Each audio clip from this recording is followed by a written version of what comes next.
It is Saturday, May 17th, 2025, a little after 4 p.m. Yeah, we're headed to the track, trying to get some more exercise in, get to be a little more active, maybe shoot the basketball around, got that heavy ball, practice our free throw in the wind. And our AI student driver is going to go the long way around. I don't really care. We just got out of space. Foskai just had a space. She's a Tesla investor enthusiast. We had a lot of guys in there speaking about their experience with FSD. Co-hosting was Alexander, one of our favorite Tesla Spaces individuals. So he co-signed on it. We joined up and had a good time. Recommended if you're not on X, finding the Tesla community if you want to really be informed about your investment. Should you be invested in Tesla, or if you just want to learn more about the products, it's a great space to be. Hell, I don't know all of the Tesla community, but that's going to change. I'm going to try to go to a lot of these events.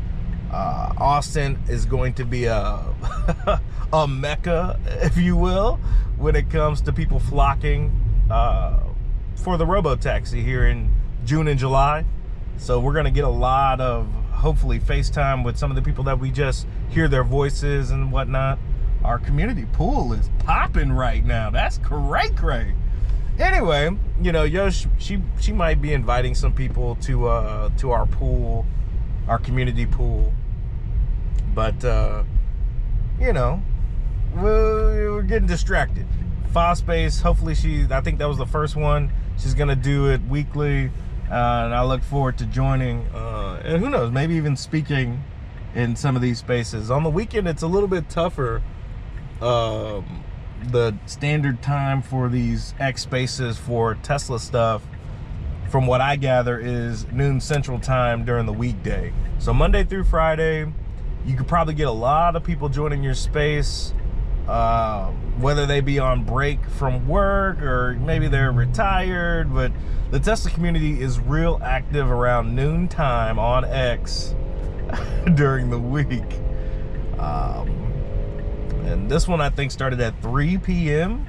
or maybe 2 p.m. Central Time. That's probably 2 p.m. Central Time. We caught the tail end of that. We got in there a little bit late. Didn't want to mess up the vibe or the flow, but it was good listening. So we see a white Tesla Model 3, I believe. Old school, as a matter of fact. What else we got? Yeah, nothing too much. Figured I'd do a little bit of talking. We've got the yield light right now. The Mercedes is past us, speeding more than likely, and our AI student driver proceeds. But yeah, we're gonna try to get down to a decent fighting weight, at least get to some level of athleticism.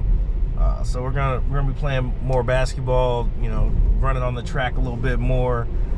Trying to feel young again as our Tesla stock, without a shadow of a doubt, within the next 18 to 24 months, I would not be shocked if it was double the stock price. Of course, I also wouldn't be shocked if it got down to 150 as well. But nothing changes with my conviction, no matter where the stock is. I don't believe the stock market has put in the value of what a autonomous ride-hail service would mean, right? And they like to make this comparison, whether it be about Uber or Lyft or Waymo. This proprietary data that Tesla, talk about compute power, what are they going to be able to do with all of this and spin it off outside of just collecting fares per mile? You got infotainment inside the car. You're gonna see a revenue burst that no one is truly expecting, or actually, if they are expecting it, to be minuscule at best. It's like someone, underrating AWS or the App Store from Apple, right? It's almost like that. Like, someone saying that, no, those things are going to be insignificant before they even know or have an idea of what's capable. An autonomous computer driving around anywhere. Like, it's going to start in Austin, but eventually it'll be in every major city in America, in Canada, in Mexico. And then you get this data, right? It's collecting streams of data just right now. You know, what it's seeing, what it's going to be able to identify, what is it going to be able to relay to other users and Tesla itself. Is that data valuable? To whom? You know, these are the things that people rarely want to question, because once you start thinking about it, it gets ridiculous. So, until I see the stock market putting the, like, Uber's valuation of 40 billion, it doesn't make sense that this auto manufacturer is, you know, a order of magnitude more, you know, valuable than every other car maker combined, you know. And that linear thinking is what's going to catch everyone off guard. It already has caught people off guard. Tesla is a $1 trillion market cap company, and it probably should be trading at least $2 trillion. That's just my personal opinion, because I can kind of see what the future earnings, an inkling of it, could be. And quite frankly, ladies and gentlemen, I'm probably underestimating it myself, because I'm trying to be as pessimistic as I possibly can when it comes to these industries that Tesla is going to disrupt, and then the industries that are just going to blossom off the branch because of autonomy. Right? These are robots on wheels. As we're at this always stop, our AI student driver patiently waits its turn. There's no hitching that giddy up, knocking it out the park. I used to have so much trouble with always stops, especially complicated ones like the last one we just saw, where you had like layers of you know, people going left, right, turning. And it's not just a, you know, an access road with 2 lanes. It could get complicated. And our AI student driver, like a year ago, the confidence, you could feel it was hesitant. It was like, I don't know, Not anymore. I have the utmost confidence. Like, I didn't even really count if it was our turn. It just felt like our turn. And I think there are moments where everybody could be standing still, and our AI student driver will just sit there for a couple of seconds and be like, well, if nobody else wants to go, I'll do it. Very human-like, if you will. All the while being absolutely safe. So, what can I say?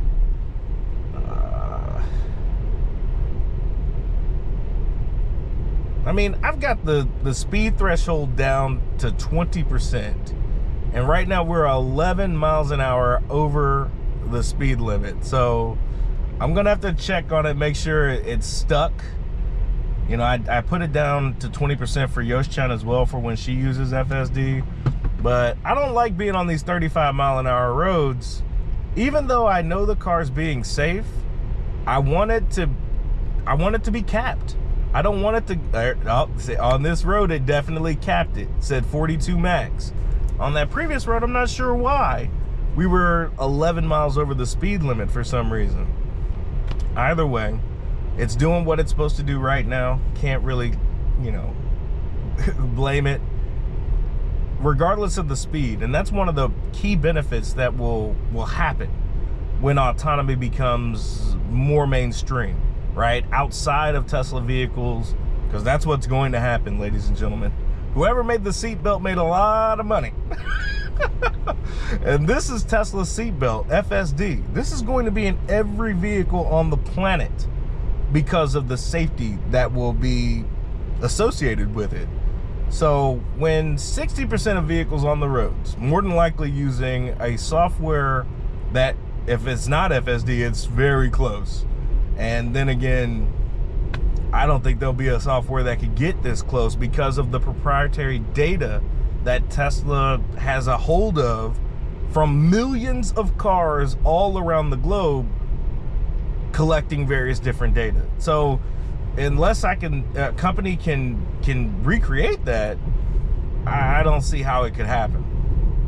Now, let's get back to the story at hand. As two Teslas, one white, one red, just passed us on the left. I'm seeing the adoption rate grow exponentially down here in Southeast Texas. And, you know, if it isn't ride hail, it's people that are finally wising up to the fact that this thing actually can meet my needs on a day-to-day basis. You know, commuting to work, picking up the kids. In many ways, it makes it a lot more convenient when you figure out how you're charging these things. And in my cul-de-sac, there's 4 Teslas on my street. And inside my community, there's even more. These individuals are figuring out that you can charge at home. Pretty soon, they're gonna realize, well, if you're not using the nights and weekends free, I mean, you could probably, in the state of Texas, for now, not even need to be powered by the sun like my house is. I didn't need it. I just wanted it. And then when natural disasters knocked out our power, it became an almost immediate need. In the mail today, I got a slip from Generac, and I kind of chuckled. It's like, I don't need this because I have power walls and solar panels. But most individuals, the supercharging network is just fine, and electricity isn't like god-awful expensive down here in Texas. In fact, you can use any one of these energy providers that are going to fight for your business. They're giving you free nights and weekends, taking off the highest energy load day of your week. And if you plan it out, you could have free gas and electricity depending on your energy provider. Again, my energy provider is Tesla Electric. I'm satisfied with that.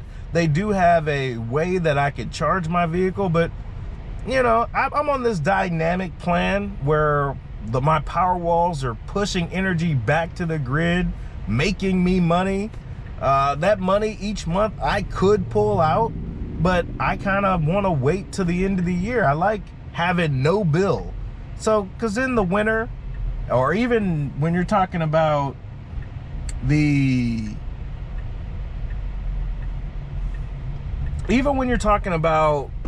summer, running the air conditioner all day, or, you know, not in my house. In the house, we keep it at about 78. But in the winter, it gets cold. So you got the heat on, and the heat tends to draw more. I can't wait until Tesla's like, oh yeah, we can create an HVAC system for your house. We'll charge you about what it costs to put in an air conditioner, if not less. And boom, bada bam, on my Tesla app, not only can I control my cars, my solar panels, but I can also control my heating and cooling in my house. You know, that would be a dream for me, and I'd be an instant pre-order consumer of that product. But until then, I have to kind of manage it. And I'll have most of the year, I'll have a negative energy bill. But sometimes in the summer or the winter, we might get an excess need for power. So, you know, we've got our system. I like Tesla Electric. There are some individuals that, you know, are opting to go away from Tesla insurance because they still want to drive. You know, JC is over there in Porter, Texas. He's doing Uber, basically full time, you know, and he likes the night shift. Well, Tesla insurance kind of penalizes him, despite him probably being 99+% on FSD, simply because he's driving at night. It's a hazard for the vehicle, not his driving, but just the driving at night is more hazardous than driving during the day, which I'm pretty sure he would argue the opposite. But anyway, he's even contemplating of abandoning Tesla insurance, even though it's provided here. So Tesla's got some work to do, but even then, you know, insurance is a finicky game. But I have no problem being with Tesla insurance, Tesla Electric, and I just love being in the ecosystem, being bathed in the ecosystem. It's something comforting about it. And I guess the whole reason why I started talking about this, I probably need to go to that gun shop, pick up some ammo. It's probably, yeah, I probably do that. Yeah, make sure I remind myself to do that. Anyway, but the whole reason for my discussing this topic is I don't think the stock market has valued Tesla appropriately, especially when it comes to future. You know, obviously they got an incredible PE. It's understandable that people might consider this to be overvalued. I'm just not one of those people, because I am fully aware of the transformation process this company is undergoing as we speak. They're going to transform from a battery electric vehicle auto manufacturer to a ride-hailing company using autonomous software, vision-only neural nets to complete that task, and disrupt that industry, making it cheaper and better, like in damn near every single way. No driver, less accidents, privacy. All of these metrics are going to improve the ride-hail experience as a whole, and Tesla's going to do it. So, and it's going to be cheaper. Like, I don't think I can emphasize that. I don't know how much cheaper it'll be, how disruptive it'll be, and I'm sure as Tesla puts more vehicles out, the price will go down. Initially, I don't expect it to be, you know, significantly cheaper, but it will be cheaper. Now, we have basically arrived at our destination. We'll save some of this conversation for the next go around, unless we're just listening to music. I don't know what's gonna happen, ladies and gentlemen. I'm just flying by the seat of my pants. But thanks for watching. Be easy. Peace.